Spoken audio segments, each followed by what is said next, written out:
देवे नमः सूत सांगे शौनकासी मार्कंडे सांगे शिष्यासी मेधा ऋषी सुरतासी सांगता झाला इतिहास तेव्हा ते असुराचे सैन्य जाणं देवीने मारिले संपूर्ण आईशे सेनापतीने पाहून चिक्षुर नामा धावला।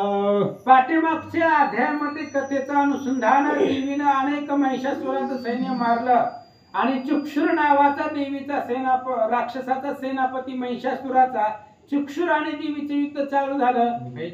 क्रोधे येऊन असुर युद्ध करिता झाला दुर्धर देवीवर अपार शर वर्षता झाला समरांगणी आणि तो चक्षुर नावाचा राक्षस रागानं आला हातामध्ये अपार शस्त्रास्त्र घेतले आणि देवीच्या अंगावरती मारू लागला। जैसा मेरू शिखरावरी मेघ तोय वृष्टी करी तैसा वर्षला बाण धारी देवीवरी असुर तो। एखाद्या भयंकर मोठ्या पर्वतावरती पावसाचा वर्षाव व्हावा तशा पद्धतीने ती चक्षुर नावाचा सेनापती महिषासुराचा देवीच्या अंगावरती शस्त्र सोडू लागला। त्याच्या उच्च ध्वजाते छेदून धनुष्य छेदिले सवेच जाण सर्व गात्री बाण मारून जर्जर केले तयासी। आणि एवढं ते असणाऱ्या राक्षसांनी शस्त्रास्त्र सोडल्यावर देवीनं बाण सोडला आणि त्या देवीच्या बाणानं सगळे त्याचे बाण तोडून त्याचं कवच कुंडल तोडून टाकले। तेव्हा चरणी धावला सूर क्रोध घेऊन ढाल तरवार सिंहाच्या मस्तकी सत्वर तांडण करिता पै झाला। देवीनं आपल्या बाणानं त्याचं रथ आणि सारथी घोडे मारले त्याच्यामुळे तो पायानं धावला पाय हात रथावरनं उतरला धाव घेतली हातामध्ये खडग घेतलं पळत गेला सिंहाच्या डोक्यावर मारला। तोची तीक्षण खडग घेऊनी देवाची सव्य बाहू लक्षोनी ताडिता झाला तत्क्षणी तो खडग फुटला हातीचा। तेवढ्या वेळामध्ये त्यानं त्या ठिकाणी खडग घेतला देवीच्या त्या ठिकाणी हाताला मारू लागला आणि एवढा सगळ्यांचा आघात सहन करत असताना ते खडग तुटून गेला। मग रविबिंबा सारखे जाण शुळ घेऊन दैदिप्यमान परम क्रोध युक्त होऊन देवीवरी टाकिले। मग तो चक्षुर नावाचा सेनापती सूर्याच्या तेजासारखं हातामध्ये शूल दैदिप्यमान शूल घेतला आणि रागाने भयंकर येऊन देवीच्या अंगावरती धावला। देवीने ही शूळ सोडिली त्याने असुर शूळ ते खंडिले आणि शतधा छिन्न भिन्न केले शरीर तया दैत्याचे। देवीने सुद्धा शूळ सोडला त्या ठिकाणी असुराचं जे शूल आहे ते देवीनं तोडून टाकलं आणि 100 तुकडे ते शूळाचे केले असं सांगतात। आईसा चिक्षुर पडली हरणी मग चामर गजारूढ होऊनी क्रोधे धावला त्या क्षणी शक्ती सोडितो देवीवरी। चिक्षुराला मारलं त्याचे 100 तुकडे देवीने केला चिक्षुराला मारल्याबरोबर चामर त्या ठिकाणी हातीवरती बसला आणि देवी बरोबर युद्धासाठी निघाला। तेव्हा देवीने हुंकार सत्वर शक्ती पाडिली मेदिनीवर मग शूळ घेऊन चामर देवीवरी तो टाकीत असे। त्या असणाऱ्या चामरानं शक्ती देवीच्या अंगावरती सोडली देवीने हुंकार सोडला आणि त्या हुंकाराने त्याची शक्ती तोडून जमिनीवरती टाकली तेव्हा त्यानं हातामध्ये शूळ घेतला देवीच्या अंगावरती धावला। देवीने आपुल्या बाणे करून शतदा शूळ खंडिले जाण मग सिंह तो देवी वाहन उड्डाण करिता पै झाला। देवीनं आपल्या बाणानं त्याचा शूळ त्या ठिकाणी छेदून टाकला सिंहानं पाहिलं सिंहानं त्या ठिकाणी उड्डाण त्या राक्षसाच्या अंगावरती केलं। बैसोनी गजाच्या कुंभांतरी बाहू युद्ध करीतो केसरी देवशत्रुशी महिवरी पाडिता झाला क्षणार्धे। आणि सिंह त्या असणाऱ्या सेनापती बरोबर त्याच्या बरोबर युद्ध करू लागला पंजानं सिंह भयंकर युद्ध करू लागला देवाचा जे शत्रू आहे त्या शत्रूंना मारू लागला। दोघे बाह्य युद्ध करिता तो सिंह उडाला वचिता कर प्रहारे तत्वता चामर शिर त्याने छेदिले। दोघ जण युद्ध करत होते सिंहानं उड्डाण केलं सिंहाची नख भयंकर असतात पंजा त्या पंजानं सिंहानं त्या असणाऱ्या चामराचं शिर उडवलं. मग शिला वृक्ष करून देवीने मारिला उदग्र जान दंत मुष्टी तल हाणून कराल तोही पाडिला. मग ते असणारे त्या ठिकाणी त्या देवीचे जे काय राक्षसाचे जे काही सेनापती होते ते त्या ठिकाणी सगळे त्या ठिकाणी देवीला मारून टाकले. देवी होऊनी क्रोधायमान बाष्कल मारिला गदे करून भिंदी पालवान सोडून ताम्रांधक ते मारिले. आणि बाष्कल मारला गदेनं, भिंदीपाल मारला बाण सोडून ताम्र अंधक ही महिषासुराचे सेनापती देवीनं मारून टाकले. सवेच टाकून या त्रिशूळ उग्राचे उग्र वीर्य केवळ मारून टाकिले तत्काळ महानुई मारिला. त्रिशूळ सोडला देवीनं आणि त्या त्रिशूळाच्या आघातानं उग्राचे उग्रवीर्य सेनापती महिषासुराचे मारले. महानु नावाचा राक्षस मारून टाकला. देवी खडगे करुणी सत्वराचे दिबिलालाचे शिर दुर्धर दुर्मुख महाक्रूर वाने नेले यमालया. आणि देवीने खडग सोडलं, खडगानं बिडाल नावाचा राक्षस त्याला मारलं. दुर्धर दुर्मुख अशा पद्धतीचे राक्षस मारून टाकले. आसू या प्रकारे करून सैन्य झाले असता क्षीण महिषासुर रेडा होऊन त्रासविताचे गणाते.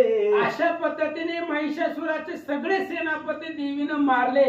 महिषासुर रेडा झाला आणि देवीच्या गणांना त्रास देऊ लागला. येणे तुंड प्रहारे करून कित्येक विध्वंसिले गण करुणी तीव्र क्रूर ताडण किती एकाची पाडिले.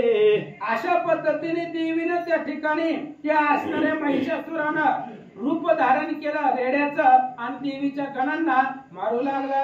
याने लांगुले करुणी ताडिता गण मृत्यू पावले तत्वता शृंगे करुणी विदारता गत प्राण पै झाले. आणि त्या असणाऱ्या त्या ठिकाणी त्यांना शेपटीनं रेडा झाला महिषासुर. त्याच्या शेपटीनं अनेक गण मृत्यू पावले.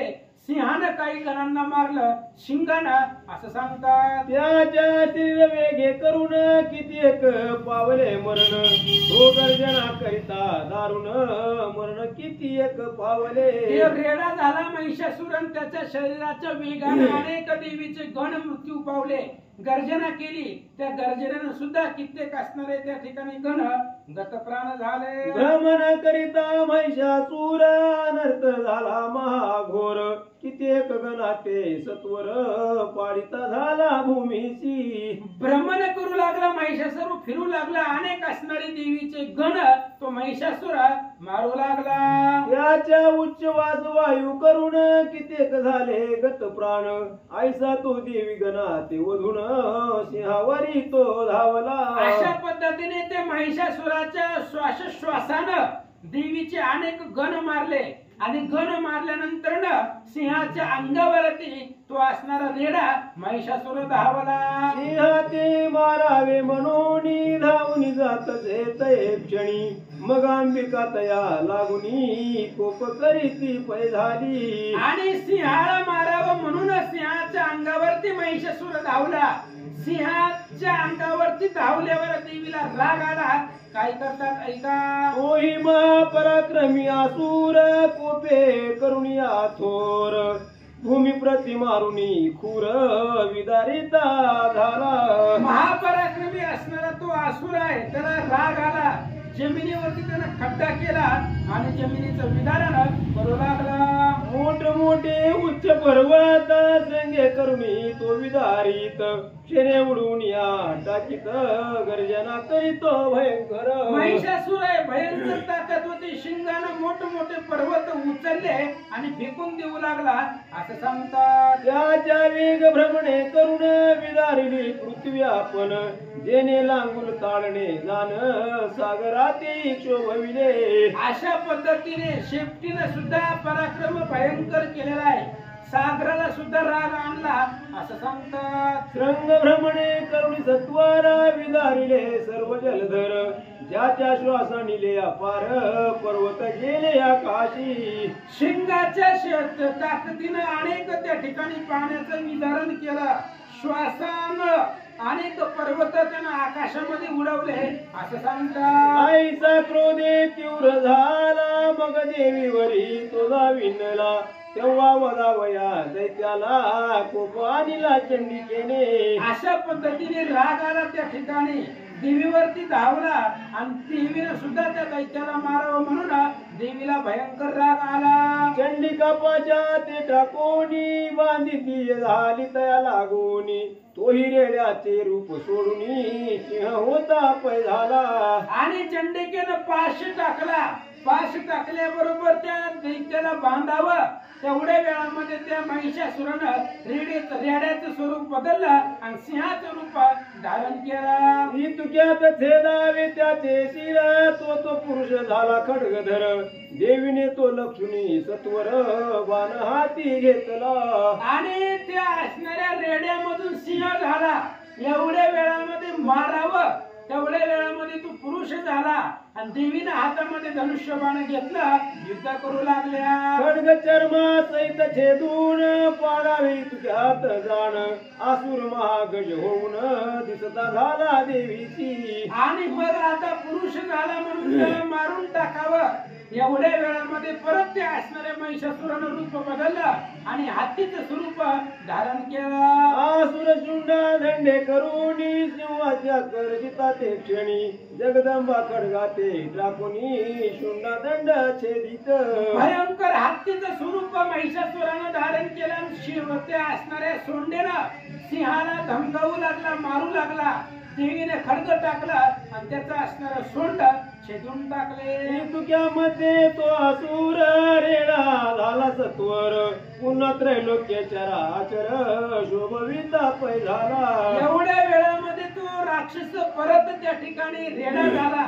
महिषासुर परत रेडा झाला आणि परत देवलोकांना त्रास देऊ लागला. त्यानंतर क्रोध पाहून जगन्माता करी मधुपान दिसत असे अरुण लोचन हसती योय क्षण. तशा पद्धतीने एवढं झाल्यानंतर ना देवीला भयंकर राग आला. देवी जगन्माता मधुपान करू लागल्या. अरुण अशा पद्धतीने डोळे देवीचे दिसू लागले. तेव्हा गर्जना करुणी असुर बलवीर्य मधोन्मत्त निष्ठूर श्रंगे करुणी पर्वत थोर देवीवरी टाकीत असे. तेव्हा त्या ठिकाणी राक्षसाने गर्जना केली. शिंगानं रेडा झालेला होता महिषासुर.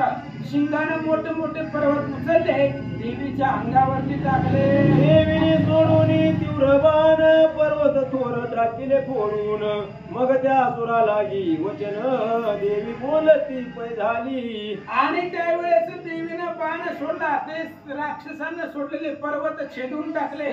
देवीला राग आला आणि तो राक्षसाला देवी काय बोलू लागले ऐका. क्षण मात्र गर्ज गर्ज मी जोवरी मधु प्रासी सहज तुझ मारिता आधी तिज गर्जतील सर्वही. देवीने सांगितलं जोपर्यंत मी मधुप्राशन करते तोपर्यंत तुला काय करायचंय ते कर. मी एकदा मधुप्राशन करून बाजूला झाले मग तुला कोणीच वाचवणार नाहीये. जगदंबा बोलतात. मेधा म्हणे सुरतासी आयची देवी वधून त्यासी मग उठण करुणी वेगेशी असुरावरी वैसली. आणि मेधा ऋषी सुरत राजाला सांगतायत एवढं देवीनं त्या महिषासुराला सांगितलं. देवीचं मधुप्राशन झाल्यावर देवीनं उड्डाण केला आणि त्या महिषासुराच्या उरावरती जगदंबा बसल्या. त्याच्या कंठाच्या ठाई जाण पाले केले आक्रमण शुळे करुणी तांडण त्याचे करीती झाली. आणि त्याच्या असणाऱ्या उरावरती जगदंबा बसल्या. त्याच्या कंठामध्ये गळ्यामध्ये त्रिशूल मारलं आणि त्याचा असणारा कंठ छेदून टाकला.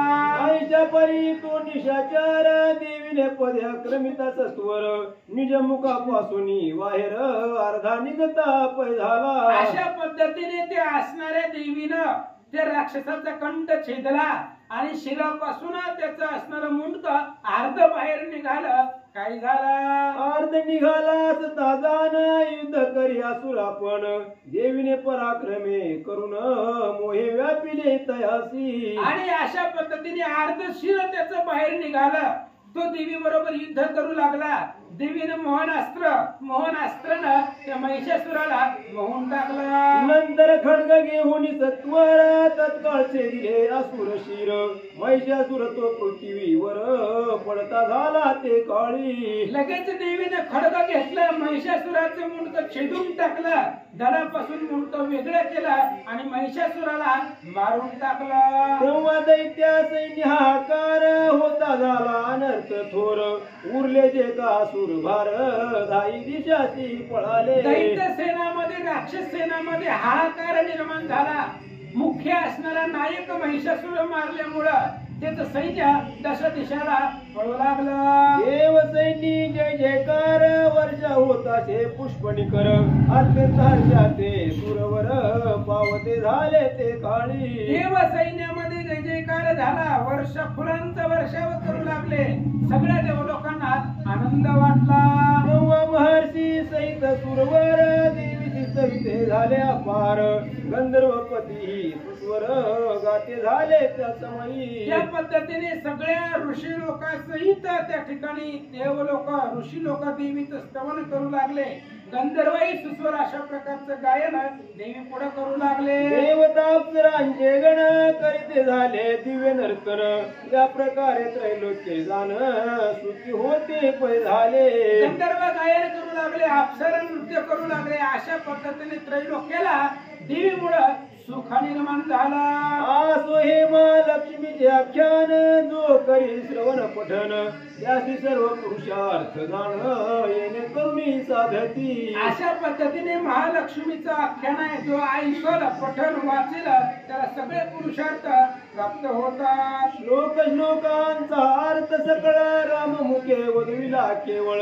सज्जनी मिळून या कुशळ श्रवण केला पाहिजे प्रत्येक श्लोकाचा अर्थ जगदंबेने राममुखामधून वधूने घेतला असं सांगतात स्वशत्रुशी व्हावे दमन सर्व बाधांचे व्हावे प्रशमन ऐसे मनी वाटता जाण हा अध्याय पाहावा इति सर्व मार्कंडेय पुराणे सावर्णिके मन्वंतरे देवी भगवती महात्म्य तृतीय अध्याय व श्री जगदंबार्पणमस्तु शुभं भवतु गौदारी विठ्ठल श्री ज्ञानदेव तुकाराम श्री गणेशाय नमः श्री देवे नमः काय होतं आपण चालवायचं इकडे सांगा की थोडं छंद मेदारूची मने सोडता एकाग्र ऐक गांगपणाता सांग तुम्ही देवीची कथा श्रवण कया रे तू सांगे श्रवण काशी मार्कंडे म्हणे दिशाची महालक्ष्मी चरित्राची श्रवणात करावे अशा पद्धतीने मेधा ऋषी सुरत राजाला सांगते एकाग्र चित्त करून ऐक पाठीमाग महालक्ष्मीचा अवतार झाला महिषासुराला देवीनं मारलं त्यांचं चरित्र आदरानं श्रवण केलं आता यापुढं काय झालं ऐका देवीने तो महिषासुर मारिला करुणी प्रताप थोर तेव्हा इंद्र आदी सुरवर स्तवित झाले देवी ते आणि देवीनं महिषासुर राक्षसाला मारलं कसं मारलं आपण पाहिलं इंद्रादिक देवांना आनंद वाटला आणि आनंद वाटल्यामुळं ती देवीची स्तुती करू लागले साष्टांग करुणिया नमन अष्टभावे दाटले पूर्ण मनती हे विश्व संपूर्ण व्यापिल्यास सित्वांबे अशा पद्धतीने त्या ठिकाणी असणार सर्व विश्वासी आणि तुझसी भेद नाहीच परियसी देवी तुझी विश्व स्वरूपाशी जेथे झालीच निर्धारी अशा पद्धतीने देव लोकांना आनंद वाटला आणि देवीची स्तुती सर्व असणारे देव लोक मिळून करू लागले ऐका वर्ण आणि अलंकार भेद नाहीच परस्पर कैसे हे विश्वचराचर देवी रूप सर्वही देव लोक सांगू लागले सोनं आणि अलंकार एकच आहे त्याच्यामध्ये बदल नाहीये अशा पद्धतीने हे संपूर्ण त्रिभुवन देवी स्वरूपानं त्या ठिकाणी व्यापून गेलेला आहे असं सांगतात घटाची आणि मृत्तिकेची पटाची आणि तंतूची उदकाची आणि तरंगाची भेद काही असे ना घट आणि माती ही एकच आहे त्या ठिकाणी दाव तंतू आणि त्याच्यापासून झालेले वस्त्र एकच आहे, पाणी आणि पाण्याच्या लाटा एकच आहे. तशा पद्धतीने तू सगळ्या विश्वामध्ये व्यापून आहे. देव लोक बोलतात, जो का ज्ञानी असे बाळ अलंकारी दृष्टी कवळ, ज्ञानी तोही पाहे सकळ परिदृष्टी सुवर्णी. आणि जो अज्ञानी बाळ आहे त्याला सगळं अलंकार डोळ्यानं पाहिलं तरी त्या ठिकाणी त्याच्या लक्षामध्ये त्याचं येत नाही, पण तोच जर ज्ञानानं पाहिलं तर त्याची किंमत त्या ज्ञानी लोकांना कळते असं सांगतात. मृगासी मृग जळ भाषे जळ मिथ्य सर्प रज्जू केवळ, तैसे अज्ञानासी विश्व सकळ नाना परी दिसत असे. आणि मृगजळ त्या ठिकाणी भासत नसतं, तशा पद्धतीने अज्ञान लोकांना हे सगळं असणारं जे काही आहे ते मिथ्या भासत असं सांगतात. विश्व हे तुझे स्वरूप जाण, तू सर्वासी पूज्यमान, भक्तीने तुझा मुचे नमन कल्याण करी जगदंबे. आणि विश्वच तुझं आहे, हे सगळं विश्व तुझं स्वरूप आहे, त्यामुळे तू पूज्यमान आहे.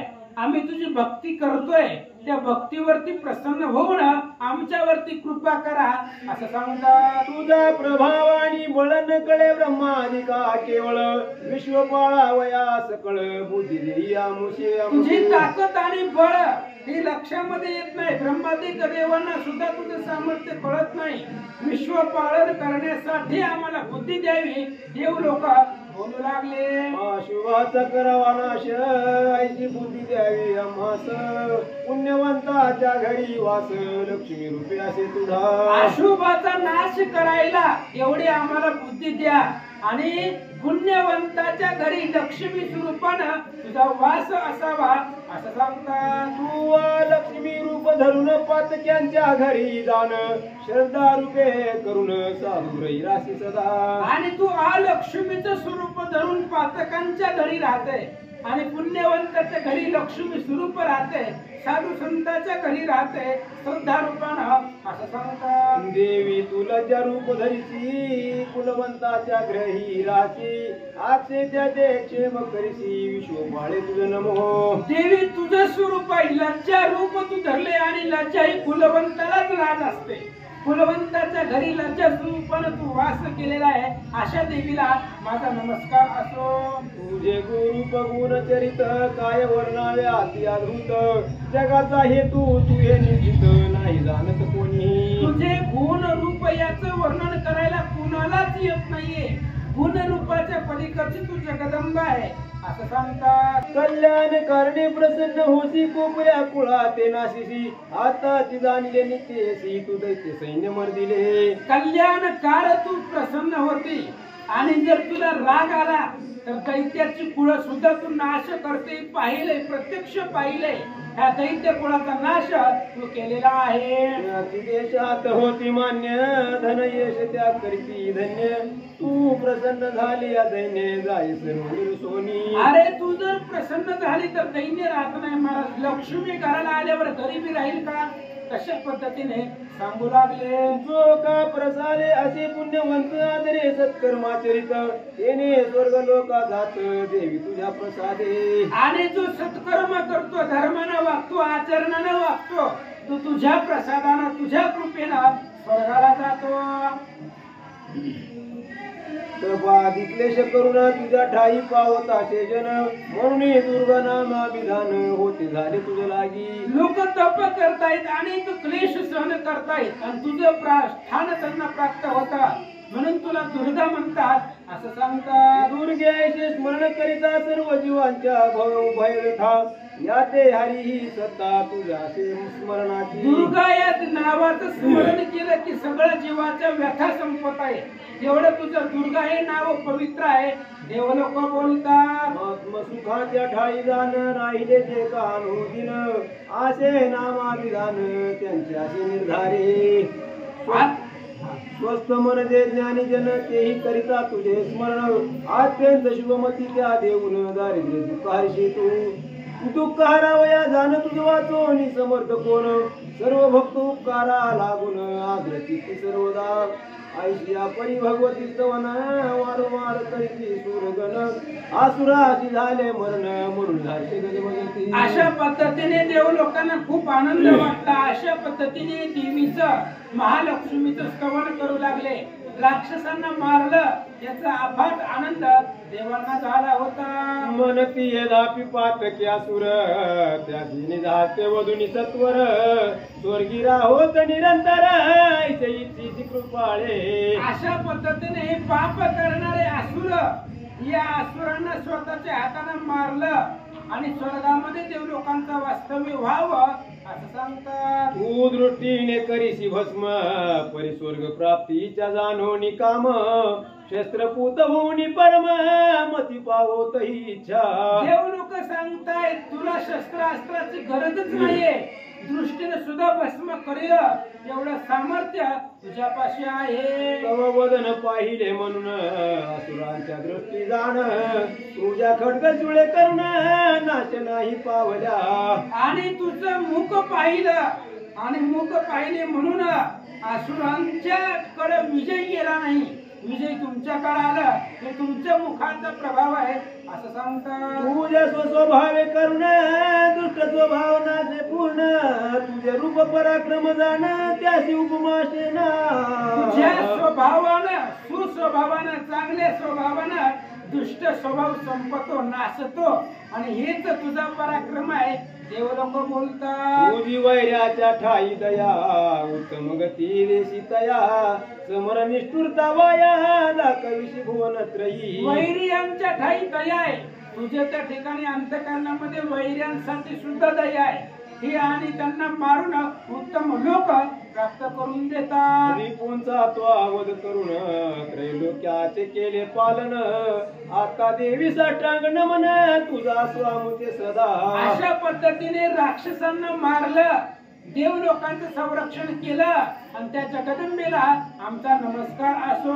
शूळ खड्ग घंटेचा नाद चौकाच्या परंजूचा शब्द तिने करून आनंद मला निरक्षावे. आता म्हणजे शूळ आहे खडग आहे घंटा आहे या सगळ्यांचा आवाज आणि यांच्यापासूनच या सगळ्या शस्त्रापासून किंवा राक्षसापासून या शस्त्राने आमचं संरक्षण करावं. तुझ्या शूळ भ्रमणे करून चौदिशांचे ठाई पूर्ण आमचे करावे देवी रक्षण नमस्कार तुझा असो. देवी तुझ्या हातामधला जो शूळ आहे तो शूळ चारी दिशेला फिरवावा आणि त्या शूळापासून किंवा येणाऱ्या संकटापासून त्या शूळानं आमचं संरक्षण करावं अशा जगदंबेला आमचा नमस्कार असो.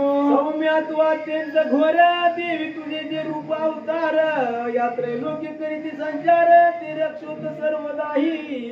तुझं कोणतंही स्वरूप असो लहान असो किंवा मोठं असो सूक्ष्म असो किंवा स्थूल असो त्या सगळ्या स्वरूपानं आमचं संरक्षण करावं. माते तैसेच पृथ्वी ते तुझे अवतार रक्षोत माते सर्व शस्त्रे करून आमते रक्ष तुझं सर्वदा. आमचं जसं संरक्षण व्हावं करावं तसं पृथ्वीचं आमचं आणि पृथ्वीचं संरक्षण तुमच्या हातातील शस्त्र अस्त्रांनी करावं देव लोक बोलतात. मेधामणे सुरथा प्रती यायची देवानी केली स्तुती नाना कुसुमानी निश्चिती अर्चली ती जगदंबा. मेधा ऋषी सांगू लागले सुरथाला अशा पद्धतीने देव लोकांनी देवीची स्तुती केली आणि अनेक फुलांनी तिचे पूजा करू लागले. गंधानुलेपन धूप दीप ते लाविले झाले अमुप उपचार अर्पुनी समीप नमन करीते पै झाले. देवीला गंध लावला धूप दीप आरती लावली आणि नमन नमस्कार करून देवीची पूजा करू लागले. आनंदाने देवी अनंतर देवाचे बोलणी उत्तर प्रसन्न झाले मागावावर मजपासून इच्छित. देव लोकांनी स्तुती केली पूजा केली जगदंबा प्रसन्न झाल्या आणि देवीने सांगितलं माझ्यापासून किंवा मला जर तुम्हाला काही वर मागायचं असेल तर मागा. तेव्हा देव बोलते झाले भगवती तो सर्वही केले आता नाही कार्य राहिले किंचितही अवशिष्ट. देव लोकांनी सांगितलं देवी तू राक्षसांना मारलं हे खूप झालं आता आमची काहीच इच्छा राहिलेली नाहीये. सगळ्या इच्छा या राक्षसांना मारण्यामध्येच पूर्ण झाल्या. देवलोक बोलतात, हा मारिला निशाचर उता शत्रू महिषासुर तथापि आमासे देशीवर तरी आता मागत असू. आमचा मुख्य वैरी महिषासुराला मारलं त्याच्यामुळे आम्हाला अफाट आनंद झालाय. काही मागायची इच्छा नाही तरी सुद्धा एक मागणं आहे, ऐका. तुझ स्मरताच सत्वरी आमच्या शत्रूचा नाश करी अथवा दुःखात संवारी हा एक वर मागितला. आणि देव लोकांनी मागितलं, जगदंबा असं जसं या महिषासुराला मारून आमचं संरक्षण केलं तसं पुन्हा आम्ही जर कधी हाक मारली तर आमच्या हाकेला धावा, परत राक्षसांना मारा आणि आमच्या दुःखाचं निवारण करा, एवढंच तुमच्या चरणावरती मागतो. तुझ प्रति आस्तवने तो शविला मला आनने याच्या धनादी वृद्धी करणे प्रसन्न होई सदा अंबिके. जगदंबे एकच मागणं आहे, जो तुझी स्तुती करेल त्याच्या घरामध्ये पैसा नेऊन टाका, त्याच्या घरामध्ये संपत्ती नेऊन टाका आणि संपत्तीने त्याचं घर भरून काढा, एवढंच मागणं तुमच्या चरणावरती आहे. आम्हा झालीच प्रसन्न तरी त्याचा करी म्हणून तू पूर्ण हा दुसरा वरदान मागितला तुझं जगदंबे. आम्हाला जसं प्रसन्न झाली तसं तुझी स्तुती करणाऱ्याला, तुझी पूजा करणाऱ्याला प्रसन्न व्हावं आणि त्याच्या घरामध्ये ऐश्वर्य द्यावं, हा दुसरा वर जगदंबेला मागितला. म्हणे सुरथासी तथा तू बोलोनी देवी त्यासी गुप्त झाली वेगेची देव तटस्थ झाले. मेधा ऋषी सुरथाला सांगतायत अशा पद्धतीने वरदान जगदंबेने देव लोकांना दिलं. देवी अदृश्य झाले आणि सगळे देव लोक तटस्थ होऊन पाहू लागले. आईची सर्व देव शरीरापासून महालक्ष्मी झाली उत्पन्न हे द्वितीय अवतार चरित्र 3 त्याई रामे निर्पिले.